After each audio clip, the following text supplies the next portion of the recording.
Autobiografía de un yogi, de Paramahamsa Yogananda, capítulo 35, la vida crística de la Jairi Mahasaya. Deja ahora, porque así nos conviene cumplir toda justicia. En estas palabras a Juan el Bautista, y al pedirle a Juan que lo bautizara, Jesús reconocía los derechos divinos de su gurú. Basado en un estudio reverente de la Biblia desde el punto de vista oriental y de percepción intuicional, estoy convencido de que Juan el Bautista fue en vidas pasadas el gurú de Jesucristo. Existen numerosos pasajes de la Biblia que infieren que Juan y Jesús, en su última encarnación, eran respectivamente Elaya y su discípulo, Elisha. Tal es su pronunciación en el Antiguo Testamento. Los traductores griegos lo deletrearon como Elías y Eliseo, y aparecen en el Nuevo Testamento en esta última forma. El verdadero fin del Antiguo Testamento es la predicción de Elías y Eliseo. He aquí que yo os envío a Elías el profeta, antes de que venga el día de Jehová, grande y terrible. Así Juan, Elías, antes de la venida del Señor, había nacido con alguna anticipación para servir de heraldo a Cristo. Un ángel se le apareció a Zacarías, el padre, para dar testimonio de que su hijo venidero, Juan, no sería otro que Elías, Elaya. Mas el ángel le dijo a Zacarías: no temas, porque tu oración ha sido oída, y tu mujer, Elizabeth, te traerá un hijo, y le llamarás de nombre Juan. Y muchos de los hijos de Israel se volverán hacia el Señor, su Dios, porque irá delante de él el espíritu y virtud de Elías, para orientar los corazones de los padres a los hijos, y los rebeldes a la prudencia de los judíos, para aparejar al Señor, un pueblo perfecto. Jesús, inequívocamente, identificó 2 veces a Elías como Juan. Mas os digo que ya vino Elías y no lo conocieron. Los discípulos entendieron entonces que les hablaba de Juan el Bautista. Otra vez Jesús dijo: porque todos los profetas y la ley hasta Juan profetizaron. Y si queréis recibirlo, él es aquel Elías que había de venir. Cuando Juan negó que él fuera Elías, quiso decir que en la modesta vestidura de Juan ya no venía con alta investidura exterior de Elías, Elaya, el gran gurú. En su encarnación anterior ya él le había dado el manto de su gloria y su riqueza espiritual a su discípulo Eliseo. Y Eliseo dijo: ruégote que las 2 partes de tu espíritu sean sobre mí. Y él le dijo: cosa difícil has pedido, sin embargo, si me vieres cuando fuera quitado de ti, serte ha hecho así. Y tomó el manto de Elías, que se le había caído. Los papeles se habían cambiado, porque Elías Juan ya no necesitaba ostensiblemente ser el gurú de Elías, Jesús, entonces perfecto en realización divina.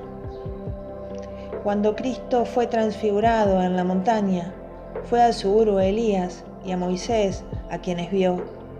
Una vez más, en su hora postrera, en la cruz, Jesús pronunció el nombre divino: Eli, Eli, lama sabachthani, es decir, Dios mío, ¿por qué me has desamparado? Algunos de los que estaban allí cerca, cuando oyeron esto, dijeron: este hombre evoca a Elías. Veamos si vendrá Elías a liberarle. El eterno lazo entre gurú y discípulo que existía entre Juan y Jesús estaba igualmente presente entre Babaji y la Jairi Mahasaya. Con tierna solicitud, el inmortal gurú cruzó las turbulencias aguas del leteo que separara las 2 últimas vidas de su chela, y guió los pasos sucesivos seguidos luego por el niño y más tarde por el hombre, la Jairi Mahasaya. No fue sino hasta que el discípulo había llegado a sus 33 años cuando Babaji consideró que había llegado el tiempo para que de una manera abierta restableciera el nunca roto lazo. Luego, después de su breve encuentro cerca de Raniquet, el maestro separó a su tiernamente amado discípulo del pequeño grupo de la montaña, liberándolo para una misión mundana ostensible. Hijo mío, yo vendré cuando tú me necesites. ¿Qué amante mortal puede conceder esa promesa infinita? Desconocido para la sociedad en general, un gran renacimiento espiritual principió a fluir de una remota parte de Benarés. Tal como la fragancia de las flores no puede ser suprimida, así la Jairi Mahasaya, viviendo quieta y tranquilamente como un hombre ideal de hogar, no podía ocultar su innata gloria. Poco a poco de todas las regiones de la India, como las abejas, los devotos buscaron el néctar divino del maestro liberado. El superintendente inglés de la oficina fue uno de los primeros a notar el trascendental cambio de su empleado, a quien llamaba con cariño Estático Babu. Señor, parece usted triste. ¿Qué le pasa? La Jairi Mahasaya le hizo esta compadecida pregunta a su jefe una mañana. Mi esposa, en Inglaterra, está gravemente enferma y me destroza la ansiedad. Yo le traeré a usted algún recado de ella. La Jairi Mahasaya abandonó la oficina y se sentó por corto tiempo en un lugar apartado. A su regreso, sonrió consoladoramente. Su esposa está aliviándose. Ahora le está escribiendo a usted una carta. El yogi, omnisciente, le citó algunas de las frases de la carta. Señor Estático, ya sé que usted no es un hombre común y corriente y, sin embargo, no puedo creer que por su propia voluntad pueda usted suprimir el tiempo y el espacio. Por fin llegó la anunciada carta. El sorprendido superintendente encontró que no solo contenía las buenas nuevas del restablecimiento de su esposa, sino también las mismas frases que semanas antes le había citado la Jairi Mahasaya. La esposa vino a la India unos meses más tarde, visitó la oficina en la cual estaba tranquilamente sentado en su escritorio, la Jairi Mahasaya. La señora se acercó a él reverentemente. Señor, le dijo, era su forma, nimbada con un halo de luz gloriosa, la que yo contemplé hace unos meses al lado de mi cama de enferma, en Londres. En aquel instante fui inmediatamente curada. Poco tiempo después estuve en condiciones para hacer el largo viaje por mar a la India. Día tras día, 1 o 2 devotos buscaban al sublime gurú para recibir la iniciación de Kriya. Además de estos deberes espirituales, así como sus negocios y vida familiar, el gran maestro anunció siempre un entusiasta interés por el problema educativo. Organizó muchos grupos de estudio y jugó un papel muy importante en el desarrollo de una gran escuela de cursos secundarios en Bengalitola, una parte de la ciudad de Benarés. Sus pláticas diarias sobre tópicos de las escrituras fueron tan importantes que se las llamó la Asamblea del Gita, la cual era ávidamente atendida por muchos entusiastas buscadores de la verdad. Por medio de estas múltiples actividades, la Jairi Mahasaya trató de contestar al reto común. Después de efectuar mis negocios y deberes sociales, ¿dónde está el tiempo para la meditación devocional? La armoniosa y bien equilibrada del gran hombre de hogar fue la inspirada y silenciosa contestación para millares de corazones ávidos de la verdad. Ganando un modesto sueldo, llevando una vida de sobria economía y carente de toda ostentación, vivía armoniosa y felizmente cumpliendo con todos sus deberes mundanos. Aunque encumbrado en el corazón del Maestro Supremo, la Jairi Mahasaya mostraba, sin embargo, su reverencia a todos los hombres, independientemente de sus diferentes méritos. Con la humildad de un niño, el maestro tocaba con frecuencia los pies de otras personas, pero raramente consentía que a él se los tocaran, para hacerle una distinción que es costumbre establecida en el Oriente y que se le rinde a todo gurú. Un hecho significativo en la vida de la Jairi Mahasaya fue la de impartir la iniciación de Kriya a personas de todas las religiones, sin concretarse únicamente a los hindúes, ya que tanto musulmanes como cristianos eran sus discípulos destacados. Monistas y dualistas, y aún aquellas sectas no organizadas o reconocidas, todas por igual e imparcialmente, eran instruidas por el gran gurú universal. Uno de sus más aventajados chelas era Abdul Ghufor Khan, un mahometano.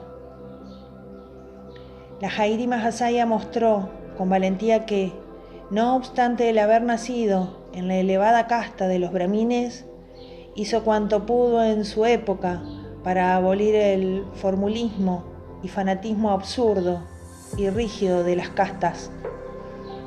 Todos, sin excepción, no obstante las diferencias sociales, encontraron cobijo y amparo bajo las alas protectoras del gran gurú, quien, como todos los profetas inspirados por Dios, siempre dio nuevas esperanzas a los abandonados y desamparados de la sociedad.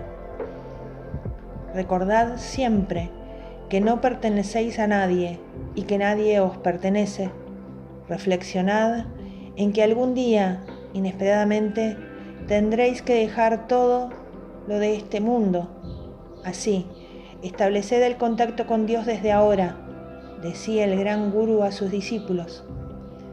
Paraos para el viaje astral de la muerte que viene, elevándoos cada día en el globo de la percepción de Dios.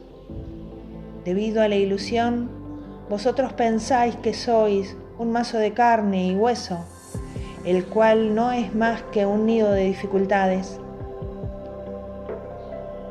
Meditad incesantemente para que pronto podáis contemplaros a vosotros mismos como la esencia del infinito, libres de toda miseria humana. Dejad de ser prisioneros del cuerpo, usando la llave secreta de Kriya. Aprended a escapar hacia el espíritu. El gran gurú aconsejaba a sus muchos estudiantes que se unieran a las buenas disciplinas de sus propias religiones o creencias, haciendo hincapié en que todas estaban incluidas en la técnica práctica de Kriya para su liberación. La Jairi Mahasaya daba libertad a sus chelas para que vivieran sus vidas de conformidad con el medio ambiente y costumbres establecidas antaño.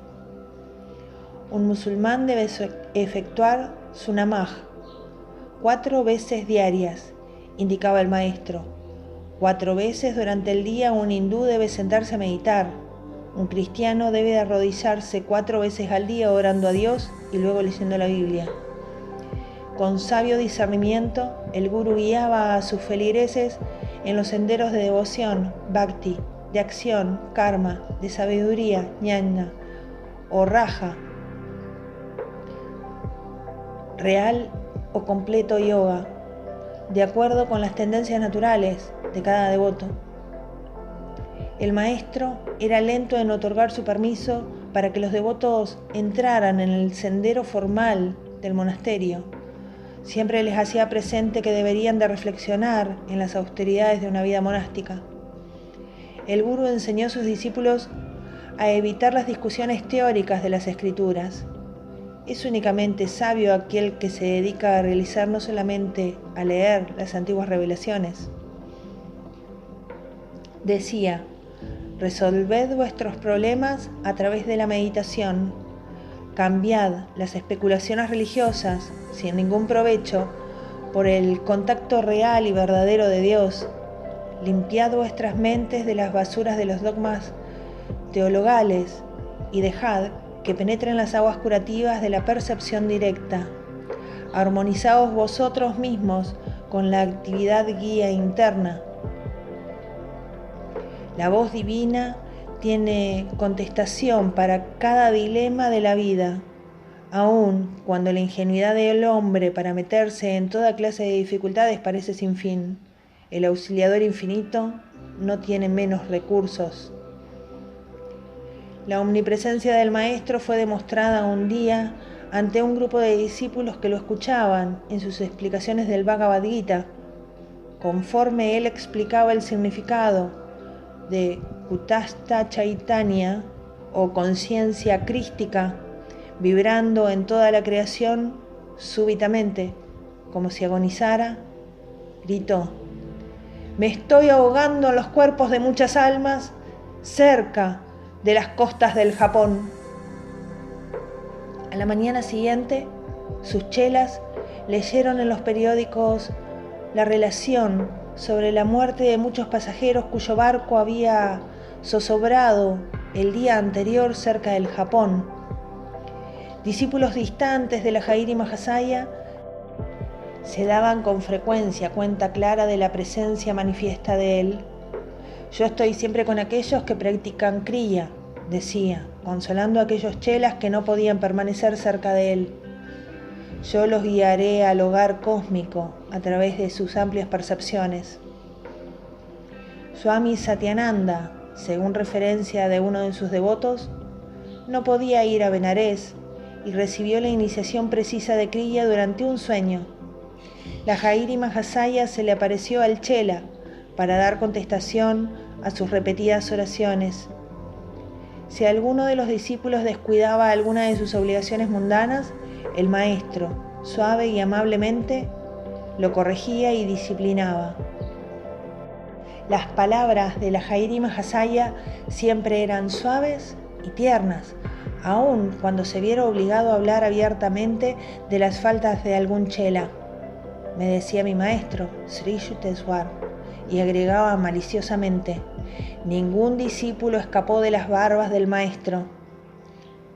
Pude menos que reírme, pero sinceramente le aseguré a Sri Yukteswar que, punzantes o no, sus palabras eran música para mis oídos. La Jairi Mahasaya había dividido cuidadosamente el kriya en 4 progresivas iniciaciones.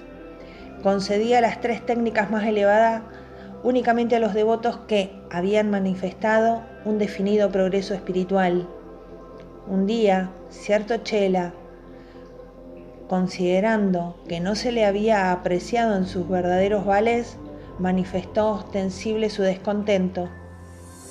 «Maestro», le dijo, «seguramente estoy listo para la segunda iniciación».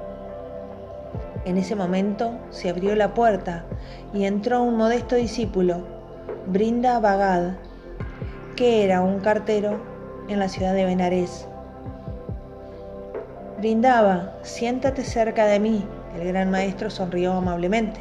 «Dime, ¿estás ya listo para recibir la segunda técnica de kriya?» El pequeño cartero trenzó las manos en ademán suplicante. «Gurudeva», dijo con temor, «por favor, no más iniciaciones. ¿Cómo podría yo asimilar una técnica más elevada? He venido hoy para pedirle sus bendiciones, porque la primera parte del kriya divino me ha embriagado tanto que ya no puedo entregar mis cartas». Y a Brinda nada en el océano del espíritu. A estas palabras de la Jairi Mahasaya, el otro discípulo dobló la cabeza. «Maestro», le dijo, «ya veo que he sido un pobre obrero que ha fallado con sus herramientas». El cartero, que era un hombre sin cultura, desarrolló más tarde su intuición a través del kriya a tal grado que hasta catedráticos le buscaban ocasionalmente para obtener de él la interpretación de algunos puntos intrincados de las escrituras. inocente por igual de pecado y sintaxis, el pequeño Brinda ganó renombre en los demonios de los ilustrados panditas. Además de los numerosos discípulos de la Jairi Mahasaya en Benares, cientos de ellos venían de diferentes partes de la India. Él mismo viajó algunas veces a través de Bengala, visitando a los suegros de sus 2 hijos. Así que, con su presencia, bendijo a Bengala. Y ese lugar fue un panal formado por grupos de estudiantes de Kriya, especialmente en los distritos de Krishnagar y Vishnupur. Muchos devotos silenciosos han continuado hasta estos días la fluida corriente de la meditación espiritual. Entre los muchos santos que recibieron Kriya de manos de la Jairi Mahasaya, debe de mencionarse el ilustre Swami Vaishkarananda Sarasvati de Benares y a Deogart, el ascético de gran estatura, Balananda Brahmachari. Por algún tiempo, la Jairi Mahasaya fue tutor privado del hijo del Maharaj Ishwari, Narayan Sina Bahadur de Benares. Reconocido tanto el Maharaja como su hijo la alta espiritualidad del maestro, ambos buscaron la iniciación en Kriya, como lo había hecho el Maharaja Yotindra Johan Thakur. Algunos discípulos de influencia por sus altos puestos en el mundo deseaban extender el círculo de Kriya por medio de la publicidad. El maestro les negó su permiso. Unchela, el médico real del Lord de Benares, principió a organizar una sociedad para la difusión del nombre del maestro, como el de Kashi Baba, el gran exaltado de Benares. Una vez más lo impidió el maestro. Dejen que la fragancia de la flor de Kriya se desparrame naturalmente sin ostentación, decía él.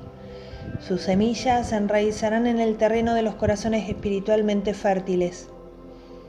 Aun cuando el maestro no adoptó ningún sistema de prédica a través de los métodos modernos de una organización o mediante la prensa, sabía que el poder de su mensaje se desbordaría como un torrente incontenible inundando por su propia fuerza las riberas de las mentes humanas. El cambio y purificación de las vidas de los devotos eran la única garantía de la vitalidad inmortal de Kriya. En 1886, 25 años después de su iniciación en Raniket, la Jairi Mahasaya se retiró pensionado. Con su tiempo disponible durante el día, lo buscaban sus discípulos en número siempre creciente.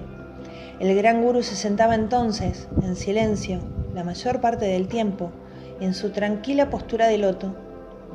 Rara vez abandonaba su salita, ni siquiera para visitar otra parte de la casa. Una corriente de chelas llegaba, casi sin cesar, por un darshan, vistazo sagrado, del gran gurú.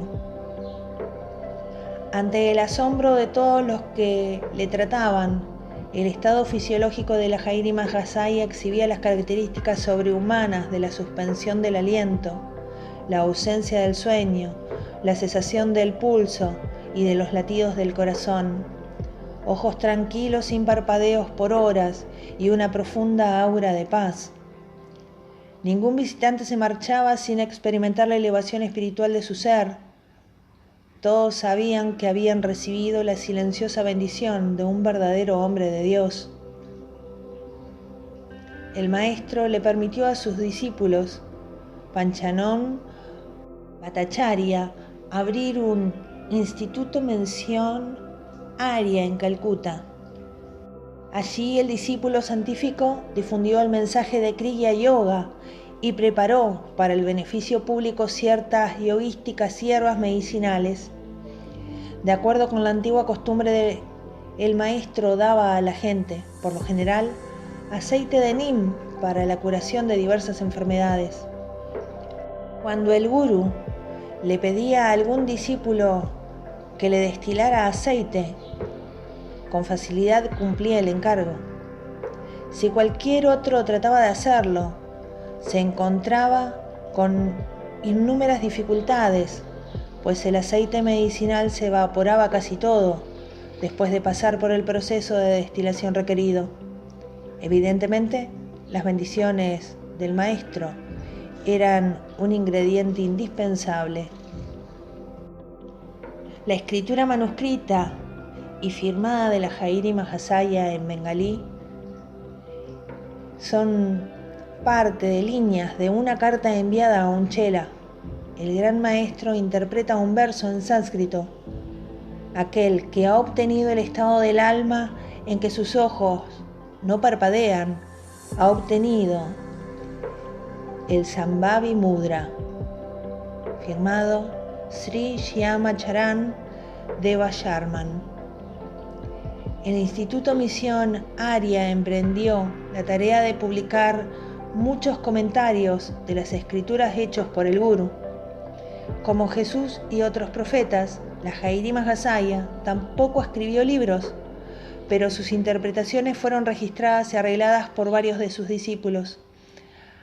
Algunos de estos amanuenses voluntarios tenían mayor discernimiento que otros para interpretar correctamente la profunda visión interna del Gurú, y puede considerarse que sus esfuerzos en conjunto tuvieron éxito. Debido a su celo, el mundo posee actualmente una colección de comentarios sin precedentes hechos por la Jairi Mahasaya sobre 26 antiguas escrituras. Sri Ananda Mohan Lahiri, nieto del maestro, ha escrito un interesante folleto sobre Kriya. El texto del Bhagavad Gita es una parte del poema épico del Mahabharata que posee varios puntos claves. Villaskutas, escribió Sri Ananda: dejad estos puntos claves sin preguntar y no encontramos nada, sino cuantos místicos de un tipo peculiar y fácilmente mal entendido. Dejad estos puntos claves sin exponer y habremos perdido una ciencia que el ha preservado con paciencia sobrehumana después de una milenaria prueba experimental. Fueron los comentarios de la Jairi Mahasaya los que trajeron a la luz alegrías claras de la verdadera ciencia de la religión, que habían sido astutamente ocultas en los acertijos de letras imaginarias de las escrituras. Ya no más aquella intangible jerigonza, la adoración de fórmulas védicas ha sido expuesta por el maestro con un valor científico de verdadera significación. Nosotros sabemos que el hombre es, generalmente, incapaz de ir contra el atrayente abismo de las malas pasiones, pero éstas se hacen inofensivas y el hombre no encuentra motivos en su indulgencia cuando nace en él una conciencia superior y una aventuranza perdurable a través de la práctica de Kriya. Aquí acaba la negociación de las bajas pasiones y se sincroniza la elevación del estado de beatitud. Sin tales recursos, cientos de máximas morales que corren son meros negativos, sin utilidad para nosotros. Nuestra ansiedad para actividades mundanas mata en nosotros el sentido del reconocimiento espiritual. No podemos comprender la gran vida detrás de todos los nombres y formas solo porque la ciencia nos trae a la casa el secreto de usar los poderes de la naturaleza. Esta familiaridad ha hecho nacer cierto desprecio hacia sus ultérrimos secretos. Nuestra relación con la naturaleza es de carácter práctico. Nos burlamos de ella, por decirlo así, al saber cómo puede ser usada para servir a nuestros objetivos, y hacemos uso de energías cuya fuente permanece ignorada. En la ciencia Nuestra relación con la naturaleza es como la que existe entre amo y sirviente, en sentido filosófico. Es como una testigo en el banco de los acusados. Nosotros la examinamos y la volvemos a examinar. La retamos y minuciosamente pesamos sus evidencias en las escalas humanas que no pueden medir sus valores ocultos.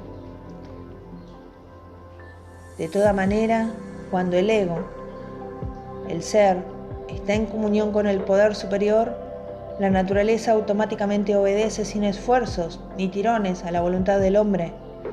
Este mandato sin esfuerzo sobre la naturaleza es llamado milagro por el materialista incomprensivo.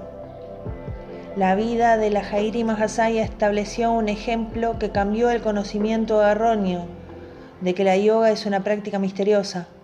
Cada hombre puede encontrar su camino hacia Kriya para entender su propia relación con la naturaleza y sentir reverencia espiritual por todo fenómeno, ya sea místico o de diarios acontecimientos. No obstante, el imperativo de los hechos de la ciencia física. Debemos recordar que lo que fue místico hace 1000 años, ahora no lo es. Y lo que ahora es misterioso será de uso corriente dentro de 100 años. Es el infinito, el poder oceánico que está detrás de toda manifestación. La ley de Kriya Yoga es eterna, tan cierta como las matemáticas, como las simples reglas de suma y resta. La ley de Kriya no puede ser destruida nunca. Quemada hasta las cenizas todos los libros de matemáticas. El pensamiento lógico podrá siempre reescribir tales verdades, destruir todos los libros sagrados sobre yoga y sus leyes fundamentales volverán a surgir tan pronto como aparezca un yogi que tenga dentro de sí la devoción y consiguientemente un conocimiento puro. Así como Babaji es entre los más grandes avatares un Mahavatar y Sri Yukteswar un Nanavatar o encarnación de la sabiduría, así la Jairi Mahasaya puede ser llamado con justicia un Yogavatar o encarnación del yoga. Por los medios cualitativos y cuantitativos del bien, él elevó el nivel espiritual de la sociedad. Por su poder de alzar sus más cercanos discípulos a la estatura de hombres como Cristo y por su amplia diseminación de la verdad entre las masas, la Jairi Mahasaya fue figura entre los servidores de la humanidad. Su singularidad como profeta descansa en su esfuerzo práctico para establecer un método definitivo de Kriya que abre por primera vez las puertas de la libertad de yoga a todos los hombres. Aparte de los milagros de su vida, seguramente el Yogavatar llegó al cenit de todas las maravillas al reducir las antiguas complejidades del yoga a una efectiva simplicidad, no más allá de la comprensión ordinaria. Con relación a milagros, la Jairi Mahasaya solía decir con frecuencia: la operación de las leyes sutiles, que son desconocidas para la gente en general, no deben de ser públicamente discutidas o publicadas sin una discriminación cuidadosa. Si en estas páginas parece que no he hecho caso de sus palabras de cautela, es porque él me ha dado la interna seguridad para hacerlo así. Pero al registrar las vidas de Babaji, la Jairi Mahasaya y Sri Yukteswar, he considerado preferible omitir muchas historias milagrosas, las cuales no podrían incluirse sin escribir también un volumen explicativo de la más abstrusa filosofía. Nueva esperanza para nuevos hombres. La unión divina, proclama el Yogavatar, es posible por medio del propio esfuerzo, sin depender de creencias teológicas o sobre la voluntad arbitraria de un dictador cósmico. Por medio de la clave de Kriya, personas que no pueden creer en la divinidad de ningún hombre reconocerán, al fin, la completa divinidad de sus propios seres.